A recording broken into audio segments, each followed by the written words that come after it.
যেই 15 বছর আমরা গণতন্ত্রের জন্য আন্দোলন করলাম তখন একটিবারও ধর্মভিত্তিক সমাজের কথা বলা হয়নি। আমাদের যখন এই মুক্ত বুদ্ধির রাজনীতিতে আপনার যুক্তিগুলো আসবে পরিষ্কারভাবে বলা উচিত, ভাই এটা রাষ্ট্র ইহজাগতিক একটি প্রতিষ্ঠান।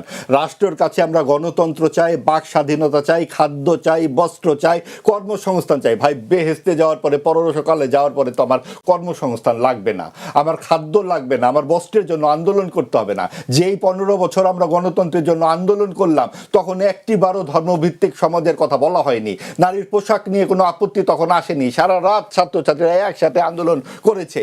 তখন কার মাথায় কি পড়েছে, কে কোন পোশাক পরেছে, এই কথাগুলো ঠিক 5ই আগস্টের পরে একটি বিশেষ রাজনৈতিক অবস্থান থেকে বলা হচ্ছে। আমরা সেই জায়গা থেকে দাঁড়িয়ে স্পষ্ট করে বলতে চাচ্ছি যে এই যে ইশতেহারে নারীর অবস্থান পরিষ্কার করতে হবে।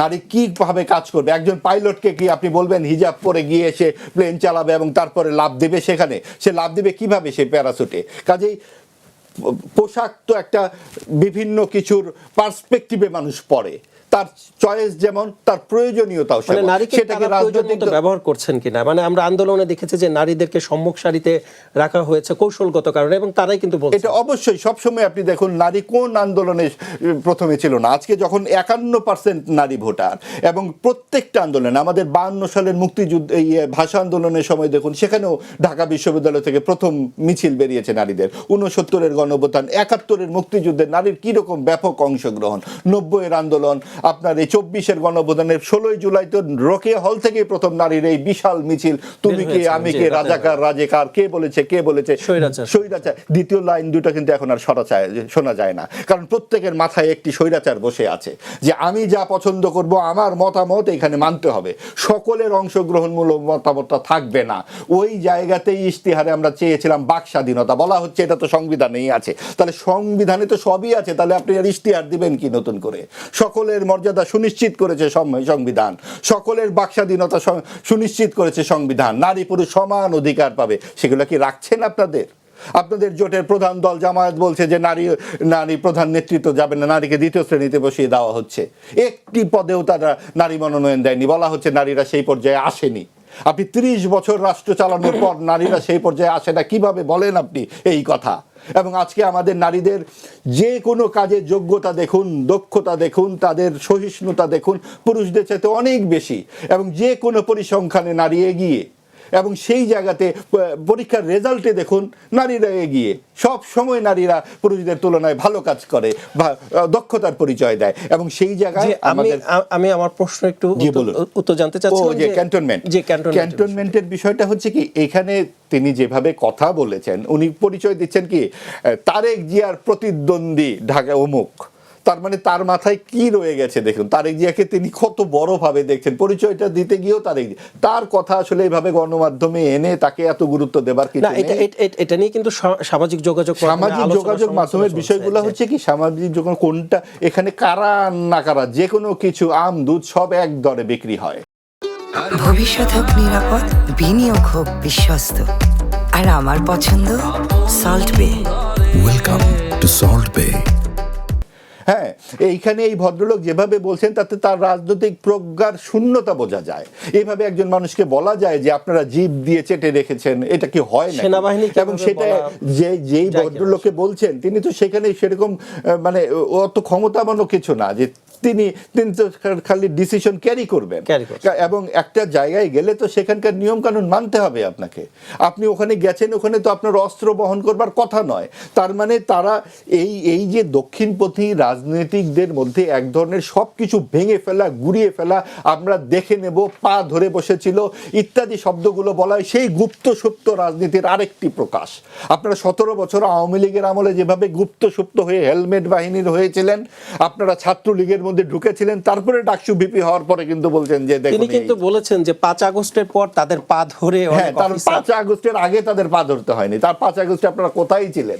কাজেই এই যে প্রকাশ্যে যে থাকবার যে ব্যাপারটা, আমাদের যে তরুণ ছাত্রছাত্রীরা যেভাবে রাস্তায় নেমেছিল প্রকাশ্যে, তারা কিন্তু কোনো গুপ্ত পরিচয়, তারা বৈষম্য বিরোধী ছাত্র আন্দোলনে এসেছিল। আজকের রাজনীতি যদি সেই বৈষম্য বিরোধী চেতনাটা ধরতে পারত, তাহলে কিন্তু 71-এর যেই অসাম্প্রদায়িক চেতনাটা আওয়ামী লীগ রাখতে পারেনি, তারা সাম্প্রদায়িকতার দিকে ঝুঁকে গেছিল। আজকের রাজনীতিও কিন্তু সেই ওই বৈষম্য বিরোধী রাজনীতিতে আর থাকতে পারেনি। এই যে দক্ষিণপন্থার দিকে ঝুঁকে যাওয়াটা সবকিছু মিলিয়ে এবং সেই জায়গাতে আমাদের রাজনীতি একটা সংশয়ের দিকে পৌঁছে জি, গেছে। ধন্যবাদ। আমি আমি আপনার কাছে একটা লাইন আরেকবার একটু অ্যাড করতে হবে, জি, নাহলে একটু ছোট মানুষ করে জানতে চাই। প্রসঙ্গ হারিয়ে ফেলবে।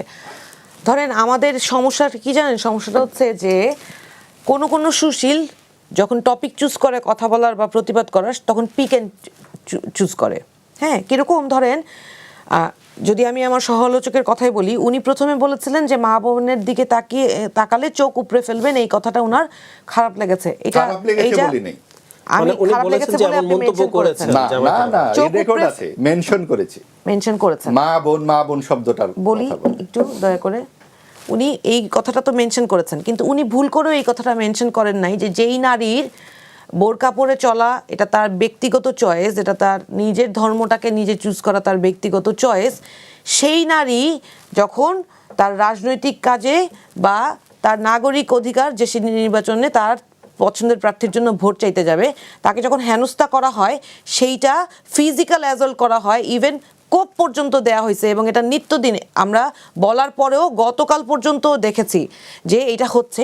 এইটা নিয়ে কিন্তু ওনারা কথা বলেন না, কারণ হয়তো ওই ধর্ম যারা পালন করে, সেটা হিন্দু ধর্ম হোক, মুসলিম ধর্ম হোক, ধর্ম যারা পালন করে তাদেরকে হয়তো ওনারা পছন্দ করেন না। এই জন্য যারা ধর্ম পালন করে তাদের কথাটাই ওনাদের খারাপ লাগে, কিন্তু যারা ধর্ম পালন করেন না তারা আমি এটা কেন বললাম ধর্ম পালন করে না, তারা যেই লোক ধর্ম পালন করে বা যেই লোক মিনিমাম মনুষ্যত্ব আছে, সে কিন্তু কোনো নারীর গায়ে হাত তুলতে পারে না, বা কোনো নারীকে খারাপ কথাও সেটা একাত্তরে আমরা দেখেছি জামাত কি করেছে। আমাকে তারা একটু ধর্ম শেষ পালন করতে এখানে দেন। আর শেষ করার কিছু শেষ নাই, করতে দেন। কারণ আপনি ভুল ব্যাখ্যা দিচ্ছেন। আমি কোনোভাবেই ধর্মীয় হিজাব পরিহিত যারা এই কোনোভাবেই আমি আক্রমণ করিনি, উনি ভুল ব্যাখ্যা দিচ্ছেন। যার যার বাক স্বাধীনতা জবাবদিহিতা থাকবে, উনি ভুল ব্যাখ্যা দিচ্ছেন। আমি তীব্র আপত্তি জানাচ্ছি। এইবার হতে পারে না, আমরা কোনো দিনই এটা বলি না যে যেই দেশে 92% মানুষ একটি বিশেষ ধর্মের, তার জন্য আবার কি আইন কানুন পালন করবে? এখানে কি বলা হচ্ছে? ফালতু কথা বললে হবে নাকি? এটা একটা আপনার 92% মানুষ এখানে একটা ধর্মের পালন করে। আচ্ছা আমাকে বলুন তো, এই যে কোপের কথা যে বলা হচ্ছে, কোপের কথা যে বলা হচ্ছে, আপনি বলুন, আপনি আমাকে বলুন যে কোপের কথা বলা হচ্ছে, একটি মামলা দায়ের হয়েছে না? আপনি বলুন না, আপনি আমাকে বলুন। কারণ ওনারা যেটা চান সেটাই বলতে হবে, অন্য কিছু ব্যাখ্যা একটু হুমায়ুন ওনারা যেটা চান সেটাই শুনতে হবে এবং সেটাই বলতে হবে। অন্য কিছু আপনি ভিন্ন মতবাদকে ওনারা একসেপ্ট করবে না। 92% মুসলিমের দেশে মিথ্যাচার, এটা আমার বিশ্বাসের উপরে আঘাত, আমার বিশ্বাসের উপরে আঘাত দিচ্ছেন ভাই। ভিন্ন মতবাদের লোকজন কথা বলতে গেলে এইভাবে চিৎকার করে বিশ্বাসের উপরে আঘাত দিচ্ছেন। আমি একজন বিশ্বাসী মুসলমান, আমার উপরে আঘাত দিচ্ছেন যে আমি ধর্ম বিশ্বাস করি না, পছন্দ করি না। এই কথা উনি আমাকে কেন বলবেন? উনি আমাকে আঘাত দিয়েছেন, আমাকে বলেছেন তারা বিশ্বাস করে না, ধর্মকে পছন্দ করে না, পর্দানুসীন নারীকে। এটা কিভাবে হয় ভাই? আচ্ছা আমরা একটু শান্ত হই, আমরা একটু হুমায়ুনের ব্যাখ্যা। উনি আমাকে জাজ করলেন কেন? যে আমি দুজনকে থামিয়ে দিয়ে একটু সাইদ আব্দুল্লাহ আপনার কাছে আসতে চাই। আমি আমার উত্তরটা শেষ করতে জি দিতে প্লিজ হবে। একটু ছোট করে জানতে চাই। আমি কেন বলেছি এই কথাটা? আমার ধারণাটা হওয়া স্বাভাবিক তো না, কারণ ঢালাওভাবে এতগুলো ধরেন একটা বক্তব্য একটা ইসলামিক দলের প্রধান বলেছে, সেইটা আপনি কোট করলেন, 71 সাল থেকে এই যে উনি তাইলে এখান থেকে উঠে চলে যান।